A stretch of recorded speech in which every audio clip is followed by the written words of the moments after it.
Holy shit. This episode was one of the best episodes in the entire franchise. I'd say at least like top 15 worthy. Man, was it amazing, especially those last 10 minutes. Now, even the time before that was still really damn good, but those last 10 minutes were like phenomenal. And it looks like episode 12 is going to be even better just based on how it ended. So, starting off with my spoiler-free section of this review, we'll talk about that and then we'll go into spoilers a little bit later. I just want to say this episode is great all around. The directing, the acting, the writing, the dialogue, all of that is phenomenal. It's not just the action that's great. That's not what makes this episode amazing, in my opinion. Yet the last 10 minutes, the action is awesome.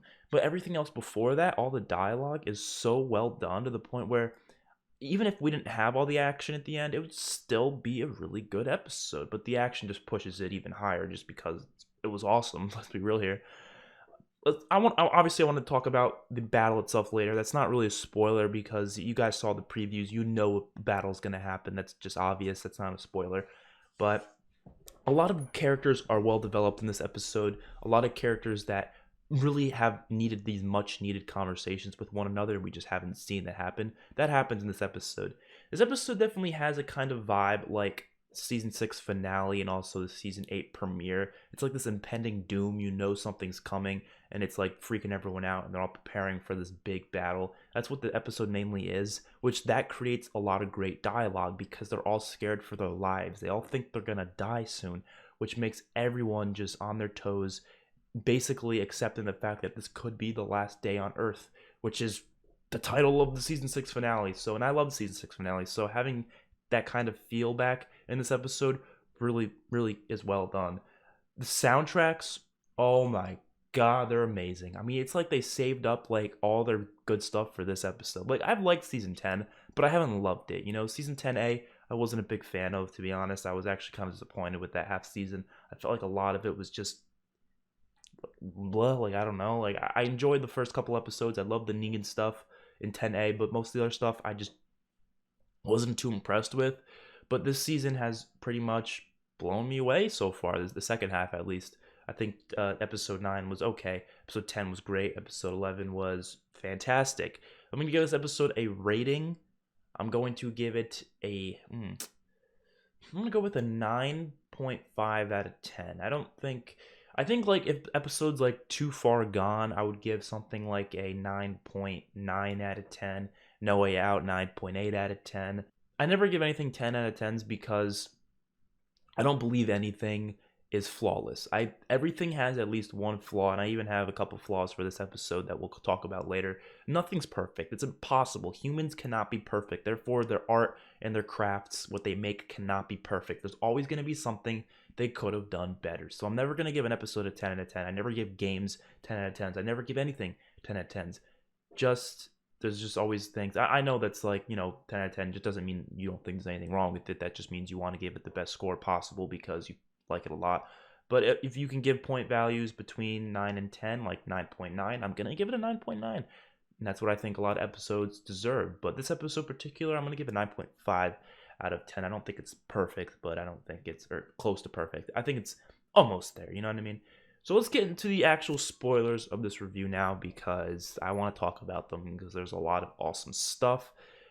Let's go over some of the positive points of this episode before we get into the negatives. There's not many negatives, trust me, so we'll just get to the positives. In terms of the dialogue, we'll talk about the action later as well, but the first 30 minutes of the episode had a lot of good dialogue between a lot of different characters and a lot of different stories that were happening. So you had Eugene on the radio with Stephanie, and then continuing conversations between them. And they didn't overdo it, which I'm glad. I don't want to hear it, a million times over. But we had enough conversations between them that we learned more about each of them both. And you could tell that Eugene really likes this girl. This girl really likes Eugene, meaning they're going to meet up. And they're probably going to find more about this community, which I'm assuming is going to be Commonwealth. There's no way it's not going to be Commonwealth. She wants to meet in West Virginia, which means either she's in West Virginia, and that means Commonwealth's in West Virginia, or it's around West Virginia, meaning like maybe a state next to it or another state near it, something like that. So we did see in some of the sneak previews for this half season, we did see that I think Yumiko, Ezekiel, and Eugene were headed out. So it seems like they're going to be the ones to go there probably after this whole battle thing is done. They're going to go to this West Virginia to, which would be weird because even after this battle, I don't think the war is going to be completely over. So are they just leave in the middle of the battle? It just seems kind of off to me, but we'll wait and see what happens. And I really like that stuff. And I liked how Rosita came in and started talking, and he got really pissy. And then that scene between Rosita and Eugene later on in the episode, where they were, Eugene was kind of fixing up that trap, and she came out with alcohol. That was a great scene, and I really liked how she was like, "Just kiss me," to try to boost his confidence, try to make him, actually feel more confident with this girl. And the fact that he didn't do it, I thought was pretty awesome, because that means that he really wants to reserve that kiss for someone he truly, truly loves. And of course, he loves Rosita, but not in that way. He's able to respect her and realize that, you don't love me like that. You love Gabriel, so I got to leave it like that. And I like how they have that friendship, and how he even said later that she is his BFF. Love the relationship. They're like friend relationship. I'm fine with that, and I'm happy with it. And I really don't want Rosita to die, but there's a lot of hints that it might happen because of the actress doing some other shows. I don't know. I really just hope that she doesn't, though, because I really do want to see her develop and go on to do more things. But to be honest, I mean, yeah, you could kill her off. There's not really much to do. But if they knew she was going to die, why'd you kill Sadiq? I don't know. Whatever. We had Negan and Alpha. There's scenes in the beginning. I really enjoyed these because you could see Negan's trying to get her to not attack Alexandria or Hilltop. He wants her to just make them surrender so they won't die, pretty much. And Negan's just probably thinking in his head right now, what the hell is he going to do? Now, the thing is, I didn't think that they were going to try to fool the audience and make the audience think that Negan's actually bad and actually is on Alpha's side. But I think they are. And I think it's more for the casual audience. Any comic book fan knows that Negan's not really on their side. Negan's just playing them. But it really does feel like that Negan is on their side, especially after when she said that they will join us, but as part of my horde. And she was like, "Wow, you are badass." He wasn't saying that like just to say that. Like he's playing sides. In his head, he's thinking, "Holy shit, I need to do something because I don't want these people to die." Especially Judith. He's probably assuming maybe Judith is there, maybe Lydia's there, and I don't want those people to die. I don't want to kill kids on my watch. But he has to play along. He has to shoot these arrows into this guy, just like Dwight was playing against Negan. But of course, in that situation, he was actually helping the main group, like all in all. But the difference is they don't know that Negan's gonna probably help them in some way, shape, or form. I hope Negan does, and I hope Daryl sees that, because right now Daryl thinks that Negan's against them because he saw the trees fall, which this was a kind of a negative. How the hell did Daryl just know automatically that was Negan? I mean, yeah, I know Negan did that to you before. He blocked off the road with the trees, but how did he just know that was Negan? Like, I feel like anyone could knock down trees and block them in the road. Why does it have to be Negan just because he did it before? I don't know. That was weird to me, how he just clicked it in his head. He's like, oh, definitely Negan. They just want them to have the thought that Negan's with them, and which he obviously is, so that's why they made that happen. But I love how they had his soundtrack playing in the background when he was like, "This is Negan," and they had his little, like, I don't know, his like little guitar theme song play. And it had play a couple times in the episode. So I love all that stuff. Earl was great in this episode. I loved his little back and forth against Gamma and not wanting to have her see his daughter, I guess, daughter. And I love how he was really adamant about protecting the hilltop because he's been there for so long, and he really just wanted to keep it safe. He didn't want to leave. Very traditional.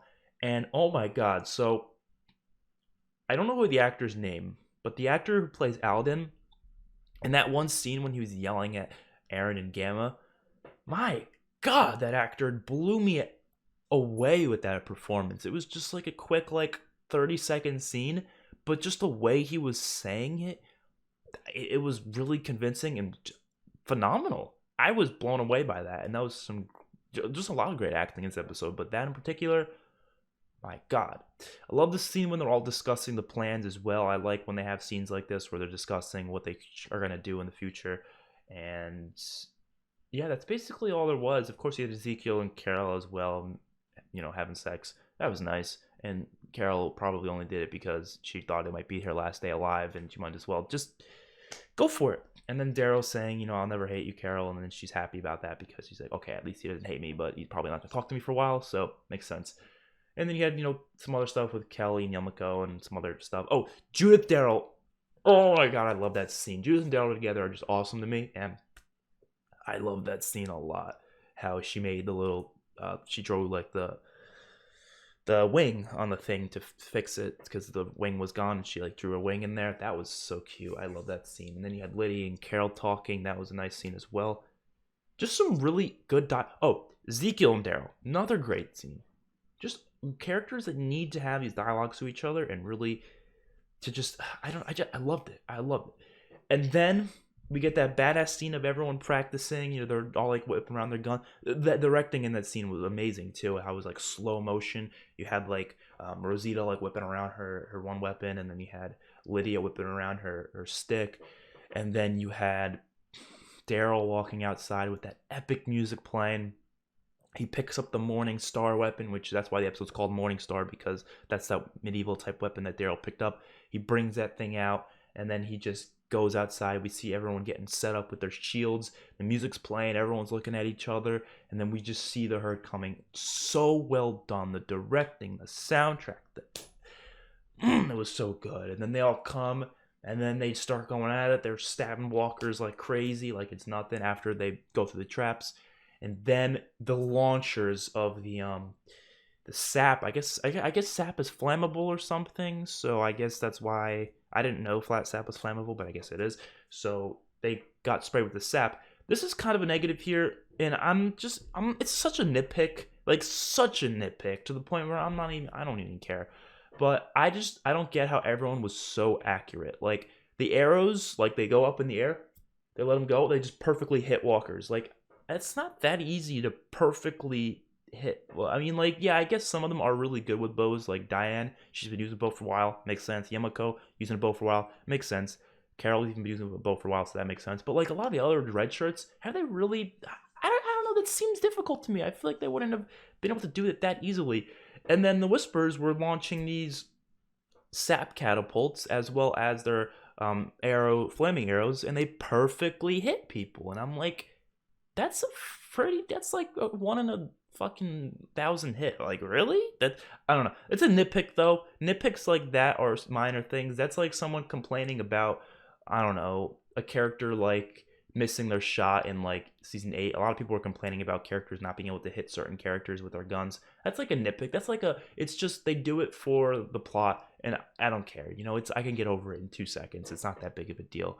What I really love about this battle, though, is how different it is from other battles. Like, I hate when people say that The Walking Dead is too repetitive. That's why they don't watch it. It's too repetitive. They do the same things. New villain, same thing. Another villain, they kill the villain. Then they find a new villain. Same. That's not even close to what the show's about. Look at this battle and compare it to Season 8 battles. Season 8 battles were all guns. And people had guns. We had, you know, assault rifles, rocket launchers, LMGs, submachine guns. Everyone was using these guns, and they were going into these battles, shooting each other up. That's what Season 8 was all about. That's what All Out War was all about. But now we're later on in the apocalypse. They don't have much ammo, so they're not using guns. So they have to use melee weapons and medieval type weapons like crossbows and bows and arrows. And that makes for some interesting battles that we haven't seen before. Instead of them all using guns again and being the same of what we had in previous battles. It makes it feel different, and that's why I love it so much. And the directing, oh my god, when they realized that was flammable, they were all looking at it like, holy shit. And they look up, they see the arrows, they start running back, and you see the arrows coming behind them, and then it hits the walls, and because they already sapped the walls, and the walls go up in flames, and you just see Daryl standing there looking off. You'll see my reaction video uploaded Sunday night. I was freaking out. I was like, I was literally like, this is amazing the whole time. And then the walls go up in flames, and you just see that shot of Daryl looking off at it, and he's like, holy shit. And then, oh my god, it was really good. And it ends like that, and that just means that episode 12 is probably going to be even cooler, because that's going to be the main crux of the battle. They're probably going to actually be coming in. There's whispers and walkers still coming through the fences as as Hilltop is on fire, and they're going to have to run in there to save people, because they're probably going to burn down the Barrington house too. And what happens when they burn down the Barrington house? Everyone's going to have to move to Oceanside or Alexandria, because where else are they gonna go? You know what I mean? There's not many safe places. I think they probably will go to Oceanside, honestly, because Alexandria, they know Whispers know where Alexandria is. They don't know if the Whispers know where Oceanside is, though, is it? Do they? I don't know. But you get the idea. I'm really cannot wait to see this. I really hope we get to see some badass scenes. But this is not a prediction video, so we'll be talking about episode 12 after we see all the sneak peeks and the sneak previews. Hopefully you guys enjoyed the video. Let me know what you guys think about episode 11 in the comment section below. I'm assuming you guys loved it because, I mean, how couldn't you have loved that episode? Let's be real here. I'll see you guys in the next one. Peace out.